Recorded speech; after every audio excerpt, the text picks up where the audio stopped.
Hey guys, welcome back to my channel. आप सुन रहे थे मेरे साथ हाँ ये मोहब्बत है। हाँ ये मोहब्बत है भाग 35। अक्षय जीजू को गले लगाए हुए था, तभी अर्जुन वहां मीरा के साथ आया और कहा, देखा मीरा, मैंने कहा था ना इन दोनों के बीच कुछ ना कुछ चल रहा है। अर्जुन की बात सुनकर जीजू अक्षत से दूर हटे और कहा, छी छी, कैसी बातें करता है ये लड़का, मैं तो बस इसे चीयर अप कर रहा था।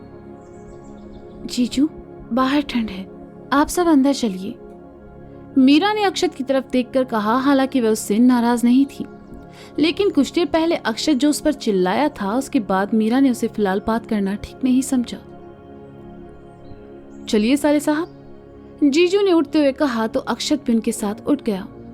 चारों अंदर जाने लगे। चलते हुए जीजू ने अक्षत को मीरा से सॉरी बोलने का इशारा किया तो अक्षत ने अपना गला साफ किया और कहा, मीरा जी। मीरा ने पलटकर कहा। जीजू ने अर्जुन को चलने का इशारा किया और दोनों घर के अंदर चले गए। मीरा और अक्षत दरवाजे के बाहर खड़े थे। अक्षत ने मीरा की तरफ देखा और कहा, आई एम सॉरी, मुझे तुम पर इस तरह चिल्लाना नहीं चाहिए था। इट्स ओके, अब अंदर आ जाइए, खाना लग चुका है।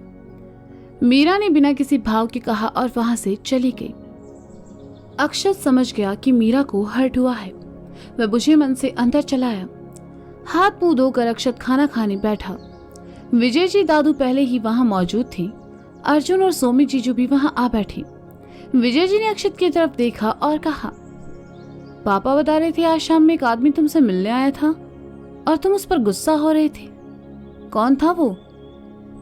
वीएस कंपनी के एमडी मिस्टर सिंघानिया, जिस विकी सिंघानिया के खिलाफ मैं केस लड़ रहा हूं, उसके पापा। अक्षत ने कहा, वीएस कंपनी तो इंदौर में नंबर 1 पर है, तो क्या उस लड़की का रे? अर्जुन ने इतना ही कहा था कि अक्षत ने सामने से आती राधा को देखकर उसकी बात काटते हुए कहा, भाई खाना खाइए, ये बातें करने के लिए ये जगह सही नहीं है। आप देख सकते हैं यहाँ चीकू और काव्या भी मौजूद है। आशु ठीक कह रहा है अर्जुन, इस बारे में बाद में बात करेंगे, पहले सब चुपचाप खाना खाओ। विजय जी ने कहा तो सब खामोशी से खाना खाने लगे।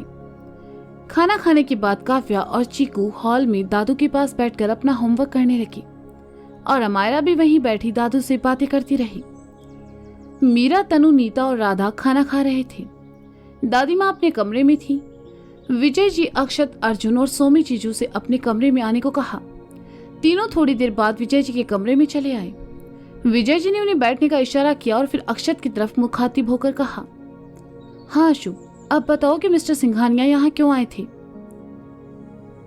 पापा, कुछ दिन पहले जो रेप हुआ था उस केस को अब मैं देख रहा हूँ। उस लड़की के साथ गलत करने वाला लड़का सिंघानिया जी का बेटा है।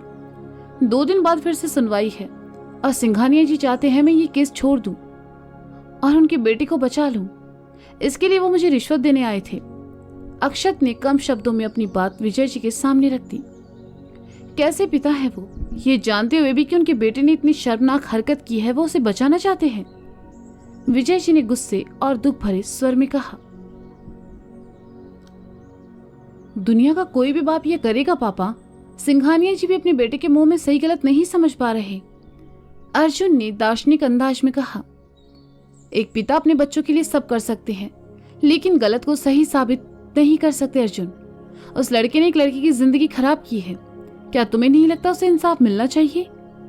विजय जी ने अर्जुन की तरफ देखकर कहा, सॉरी पापा, मैं बस प्रैक्टिकल सोचकर बोल रहा था। अर्जुन ने कहा, भाई इट्स ओके। पापा, मैं नहीं जानता ये लड़ाई कहाँ तक है, पर मुझे छवि को इंसाफ दिलाने के लिए उनसे लड़ना पड़ेगा। अक्षत ने कहा, लेकिन उसके लिए तुम खुद को और अपने परिवार को खतरे में नहीं डाल सकते आशु। गौतम सिंघानिया एक बहुत बड़ा आदमी है और तुम्हें इस केस से हटाने के लिए वो कुछ भी करेगा। इस बार सोमी जीजू ने कहा, जानता हूं जीजू, लेकिन मैं अपने परिवार पर किसी तरह की आंच नहीं आने दूंगा। 2 दिन बाद से फिर सुनवाई है। मैं कोशिश करूंगा इस बार विकी सिंघानिया का जुर्म सबूत के साथ पेश कर सकूं। जब तक मैं उस लड़की को इंसाफ नहीं दिला देता, मैं चैन से नहीं बैठूंगा। और आज सिंघानिया जी की इस हरकत ने साबित कर दिया कि विकी सिंघानिया दोषी है। अक्षत ने कठोरता के साथ कहा, मुझे तुम पर पूरा भरोसा है बेटा, तुम जरूर सफल होंगे। हम लोगों की चिंता करने की तुम्हें जरा भी जरूरत नहीं है। हम सब तुम्हारे साथ हैं। विजय जी ने अक्षत के कंधे पर हाथ रखते हुए कहा तो अक्षत की आंखों में खुशी के आंसू झिलमिलाने लगे। ऐसा बहुत कम होता था जब विजय जी अक्षत की किसी बात पर सहमति जताते थे या उसकी पीठ थपथपाते थे। विजय जी की बात सुनकर अक्षत की हिम्मत थोड़ी बढ़ गई। उसे अब अच्छा लग रहा था। मुझे अपने भाई पर पूरा भरोसा है। अर्जुन ने भी अक्षत के कंधों पर हाथ रखते हुए कहा, ये केस तो तू जीत ही जाएगा। उस केस का क्या? मीरा की अदालत में माफी मंजूर हुई या नहीं? जीजू ने कहा तो अक्षत को याद आया कि मीरा उससे नाराज है। उसने विजय जी की तरफ देखा और अपना सर खुजाते हुए कहा, पापा क्या मैं जा सकता हूँ? हाँ जाओ और जाकर मनाओ अपनी मीरा को। विजय जी ने कहा तो अर्जुन और जीजू मुस्कुराने लगे और अक्षत वहां से चला गया। अक्षत ने देखा मीरा हॉल में नहीं थी। वह ऊपर चला आया। अक्षत ने कमरे में देखा, मीरा कमरे में भी नहीं थी। अक्षत ने बालकनी में देखा, काव्या के कमरे में देखा, नीचे चला आया। नीचे किचन में भी नीता और तनु थी। अक्षत जैसे ही किचन में आया, नीता ने पूछा, देवर जी कुछ चाहिए आपको? हाँ वो नहीं भाभी कुछ नहीं, अक्षत ने कहा और वहां से चला गया। मीरा अक्षत को कहीं दिखाई नहीं दी। अक्षत घर के बाहर लॉन में आया, मीरा वहां भी नहीं थी। रघु अपने कमरे की तरफ जा रहा था। उसने उसे रोककर पूछा, रघु मीरा को देखा क्या? नहीं भैया, हम तो अभी अभी अंदर से आए हैं, रघु ने कहा तो अक्षत ने उसे जाने का इशारा कर दिया। अक्षत अंदर जाने लगा तभी उसके जहन में जीजू की कही बात कौन गई। लेकिन उसके लिए तुम खुद को और अपने परिवार को खतरे में नहीं डाल सकते आशु। अक्षत को जैसे ही ये बात याद आई, उसका दिल तेजी से धड़कने लगा। वह परेशान सा अंदर आया और सब जगह मीरा को ढूंढने लगा। उसे परेशान देखकर दादू ने कहा, अरे आशु क्या हुआ, किसे ढूंढ रहा है तू? दादू मीरा कहीं दिखाई नहीं दे रही, अक्षत ने कहा। मैंने थोड़ी देर पहले उसे छत पर, दादू ने कहा तो अक्षत बिना पूरी बात सुने ही जल्दी से भाग गया। अक्षत सीढ़ियां चढ़ते हुए हैरान परेशान सा छत पर आया तो देखा मीरा दीवार के पास अकेले खड़ी है। अक्षत की जान में जान आई। उसने एक गहरी सांस ली और मीरा के पास चला आया। मीरा किसी सोच में डूबी हुई थी। उसे अक्षत के आने का पता भी नहीं चला। अक्षत मीरा के बगल में आकर खड़ा हो गया। मार्च का महीना था और हल्की ठंड भी थी। अक्षत मीरा के बगल में खड़ा उसके चेहरे की तरफ देखता रहा। मीरा वापस नीचे जाने लगी तो अक्षत की ओर पलटी और हैरानी से कहा, आप यहां? अक्षत ने कुछ नहीं कहा, बस मीरा का हाथ पकड़कर उसे अपनी तरफ खींचा, गले लगा लिया। अक्षत ने अपनी आंखें मूंद ली। मीरा ने महसूस किया इस वक्त अक्षत की धड़कनें सामान्य से तेज थी। उसने धीरे से कहा, अक्षत जी मैं डर गया था मीरा, जब तुम पूरे घर में कहीं दिखाई नहीं दी तो मैं बेचैन हो गया। अक्षत ने कांपते स्वर में कहा, अक्षत जी हम आपको परेशान करने के लिए यहाँ नहीं आए थे, बस मन थोड़ा बेचैन था इसलिए खुले आसमान के नीचे चले आए। हमारी माँ कहती थी जब भी मन परेशान हो तो कुछ देर बैठकर खामोशी से खुले आसमान को देखना चाहिए, इससे आपकी परेशानियां कुछ हद तक कम हो जाती है। मीरा ने अक्षत की पीठ सहलाते हुए कहा। कुछ देर बाद अक्षत मीरा से दूर हुआ और उसके हाथों को थामकर नजरें झुकाकर कहने लगा, तुम्हारी इस परेशानी की वजह भी मैं ही हूं मीरा। मुझे तुम पर इस तरह चिल्लाना नहीं चाहिए था, लेकिन उस वक्त मैं थोड़ा गुस्से में था। तुम्हें मेरा गुस्सा पसंद नहीं है इसलिए मैंने तुम्हें अंदर जाने को कहा। अभी जिन हालातों से मैं गुजर रहा हूं उनमें मुझे सबसे ज्यादा तुम्हारे साथ की जरूरत है मीरा। मेरा गुस्सा तेज है, मैं कोशिश करता हूं कि मैं शांत रहूं, लेकिन लोगों की गलत बातें मजबूर कर देती है। मैं सब बर्दाश्त कर सकता हूं मीरा, लेकिन कोई मेरी फैमिली को नुकसान पहुंचाने की बात करे तो मैं खुद को नहीं रोक पाता। उस लड़की को इंसाफ दिलाना मेरे लिए इम्पोर्टेंट है। हर वक्त उसका चेहरा मेरी आंखों के सामने घूमता है मीरा। उसके आंसू मुझे सोने नहीं देते। उस घटिया लड़के की वजह से उसने कितनी तकलीफ सही है ये मैंने देखा है। अदालत के सबके सामने कितनी बार उसके जख्मों को कुरेदा जाता है ये सिर्फ मैं जानता हूं।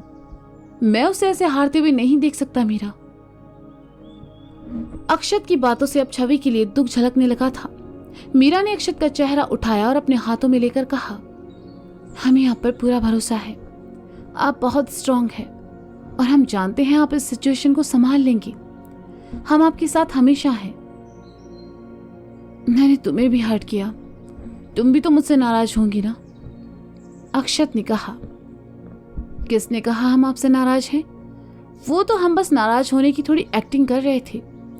हम आपसे कभी नाराज हो ही नहीं सकते। मीरा ने बड़े प्यार से कहा। मैं सच में बहुत कठोर हूं ना मीरा? अक्षत ने कहा। कठोर नहीं, आप थोड़े से सड़ू जरूर हैं। मीरा ने शरारत से मुस्कुराते हुए कहा। ये तुम सिर्फ इसलिए बोल रही हो क्योंकि तुमने सिर्फ मेरा प्यार देखा है, मेरा गुस्सा नहीं। अक्षत ने अपने दोनों हाथों को बांधकर दीवार से पीठ लगाते हुए कहा। हमें आपके गुस्से से भी प्यार है। इनफैक्ट हमें आपकी सादगी, आपकी हॉटनेस, आपकी चिड़चिड़ाहट, आपके नखरों से भी प्यार है। मीरा ने अक्षत की तरह खड़ी होकर कहा तो अक्षत हल्का सा मुस्कुराया और कहा, पागल हो तुम, आपसे थोड़े कम। मीरा ने भी मुस्कुराते हुए कहा, पर तुम मेरे लिए अजीज हो मीरा, बहुत खास, जिसे मैं कभी खोना नहीं चाहता। अक्षत ने कहा। अक्षत का सर मीरा के कंधे पर था और मीरा अपने हाथ से धीरे धीरे उसके गाल को थपथपा रही थी। ये नजारा देखने में काफी खूबसूरत था और आज कई दिनों बाद अक्षत ने मीरा के कंधे पर अपना सर ऐसे रखा था। काफी देर तक दोनों खामोशी से वहां खड़े खुले आसमान को देखते रहे। मीरा को अमायरा का ख्याल आया तो वह अक्षत के साथ नीचे चली आई। अगली सुबह अक्षत घर से जल्दी निकल गया। कोर्ट न जाकर वह छवि दीक्षित केस से जुड़ी जरूरी जानकारी जुटाने लगा। जहां से छवि का किडनैप हुआ था, अक्षत वहां पहुंचा। होली का दिन होने के कारण वहां की अधिकांश दुकानें बंद थी, बस मेडिकल स्टोर खुला था। अक्षत ने मेडिकल स्टोर वाले से बातचीत की लेकिन कुछ खास जानकारी हासिल नहीं हुई। अक्षत वहां से चला आया। उसने उस जगह को ध्यान से देखा तो खुद से ही अंदाजा लगाने लगा। तभी उसकी नजर पास ही की बिल्डिंग के बाहर लगे सिक्योरिटी कैमरे पर चली गई। अक्षत उस घर में चला आया और वहां रहने वाले आदमी को अपना परिचय देकर उससे वारदात वाले दिन के फुटेज दिखाने को कहा। आदमी ने उसे फुटेज दिखाए जिसमें एक वैन छवि को अगवा करके ले जा रही थी, लेकिन वो लोग कौन थे ये कुछ पता नहीं चल रहा था। कुछ देर बाद अक्षत वहां से चला गया। अक्षत छवि की दोस्तों से मिला, माधवी जी और छवि से भी बात की, लेकिन ऐसा कोई पॉइंट उसे नहीं मिल पा रहा था जो विकी सिंघानिया का सच सामने ला सके। अक्षत ने कुमार से मिलने की कोशिश की लेकिन कुमार शहर में नहीं था। वह विकी की गिरफ्तारी के कुछ दिन बाद ही शहर से बाहर चला गया। पूरा दिन गुजर गया लेकिन अक्षत के हाथ कोई सबूत नहीं लगा। इंस्पेक्टर कदम भी अक्षत की मदद करने की पूरी कोशिश कर रहा था। अक्षत ने छवि की डॉक्टर से भी बात की लेकिन उनसे भी कुछ खास जानकारी नहीं मिली, सिवाय इसके कि छवि का रेप हुआ था और वह किसने किया है ये अब एक रहस्य बन चुका था। आमतौर पर पुलिस वारदात की जगह से रैपिस्ट के सीमेन सैंपल सबूत के तौर पर जमा करती है, लेकिन जब पुलिस ने फार्म हाउस की जांच ली तो वहां ऐसा कोई सबूत नहीं मिला, सिवाय विकी के फुटप्रिंट्स और टूटी हुई घड़ी के। अक्षत और इंस्पेक्टर कदम दोनों ही परेशान थे क्योंकि 24 घंटे बीत चुके थे और उनके पास सिर्फ 24 घंटे और थे। अगले दिन अक्षत कोर्ट पहुंचा। अक्षत के पास ऐसा कोई पुख्ता सबूत नहीं था जिससे यह साबित होता कि विकी सिंघानिया ने ही छवि का रेप किया है। अक्षत ने ठंडे दिमाग से सोचना शुरू किया और एक बार फिर शुरू से केस को स्टडी करना शुरू किया। छवि का वीएस कंपनी ज्वाइन करना, विकी से मिलना, उसका नौकरी छोड़ना, छवि का किडनैप होना और उसका रेप होना, इन सब घटनाओं में एक तो ऐसा पॉइंट था जो अक्षत मिस कर रहा था। अक्षत ने अपने दिमाग पर जोर डाला तो उसे याद आया कि छवि ने वीएस कंपनी में काम करने वाले अपने सीनियर को विकी की हरकतों के बारे में बताया था। दूसरा पॉइंट अक्षत जो मिस कर रहा था वो था विकी के दोस्त की कंपनी में छवि का इंटरव्यू देने जाना और उसे विकी का धमकाना। जैसे ही अक्षत को ये याद आया, अक्षत ने एकदम से अपना कोट उठाया और वहां से चला गया। विकी सिंघानिया केस के बाद से ही वीएस कंपनी बंद थी और सारे एम्प्लॉय अपने घर में थे। अक्षत छवि के सीनियर वैभव के घर आया। दरवाजा वैभव की पत्नी ने खोला। अक्षत को सामने देखकर उसने कहा, आप कौन हैं और यहाँ कैसे? भारती कौन है? वैभव ने दरवाजे पर आकर कहा, लेकिन अक्षत को दरवाजे पर देखकर उसने दरवाजा बंद करना चाहा। अक्षत ने दरवाजे पर हाथ रखकर उसे रोकते हुए कहा, मिस्टर वैभव, 2 मिनट मेरी बात सुन लीजिए प्लीज। देखिए, मैं आपके आगे हाथ जोड़ता हूँ, प्लीज मुझे और मेरी फैमिली को इन सब में मत घसीटिए। वैभव ने कहा, जिस लड़की के साथ रेप हुआ है वो भी किसी की फैमिली का हिस्सा है। अक्षत ने कहा तो वैभव का हाथ दरवाजे से हट गया। मिस्टर वैभव प्लीज, आप मेरी और उस लड़की की आखिरी उम्मीद है, प्लीज। अक्षत ने कहा तो वैभव ने उसे अंदर आने का इशारा किया। अक्षत अंदर आया और बैठ गया। वैभव की पत्नी अंदर चली गई। कुछ देर बाद वह 2 कप चाय लेकर आई। उसने 1 कप वैभव को दिया और दूसरा अक्षत की तरफ बढ़ा दिया। थैंक यू, अक्षत ने सहजता से कहा। वैभव की पत्नी वहां से चली गई तो अक्षत ने वैभव से बात की और उसे कोर्ट में गवाही देने के लिए राजी कर लिया। वैभव अक्षत को दरवाजे तक छोड़ने आया और कहा, अगर मेरी गवाही से छवि को इंसाफ मिलता है तो मैं ये जरूर करूंगा मिस्टर व्यास। मेरा जमीर जगाने के लिए थैंक्स। मैं कल आपका इंतजार करूंगा, अक्षत ने कहा और वैभव से हाथ मिलाकर वहां से चला गया। वैभव को तो अक्षत ने गवाही के लिए जैसे तैसे मना लिया, लेकिन विक्की के दोस्त को मनाना थोड़ा मुश्किल था। अक्षत परेशान से इस बारे में सोच रहा था जब चित्रा ने देखा तो कहा, सर क्या मैं आपकी कुछ हेल्प कर सकती हूँ? तुम इस केस में मेरी क्या हेल्प कर सकती हो? अक्षत ने पूछा।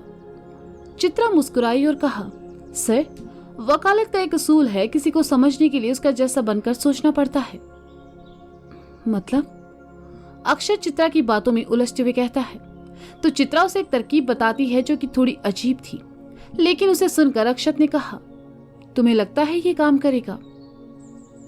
फेल होने के डर से हम कोशिश करना तो नहीं छोड़ सकते ना सर, चित्रा ने कहा। कब करना होगा? अक्षत ने पूछा। हमें ये आज रात ही करना होगा, कल 2 बजे अगली सुनवाई है, उससे पहले, चित्रा ने कहा। तो अक्षत कुछ देर सोचता रहा और फिर अपना फोन निकालकर नंबर डायल करके कान से लगा लिया।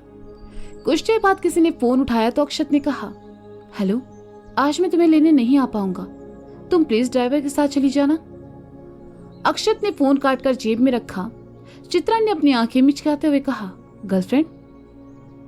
नन ऑफ योर बिजनेस, काम पर ध्यान दो, कहते हुए अक्षत वहां से चला गया। लेकिन चित्रा को उसकी बात का बिल्कुल बुरा नहीं लगा। तो दोस्तों ये था हाँ ये मोहब्बत है भाग 35। इसका अगला भाग आप जल्द ही सुनेंगे मेरे साथ। तब तक के लिए शुक्रिया, बाय बाय, अपना ख्याल रखिए और हाँ सुनते रहे हाँ ये मोहब्बत है मेरे साथ। Bye bye.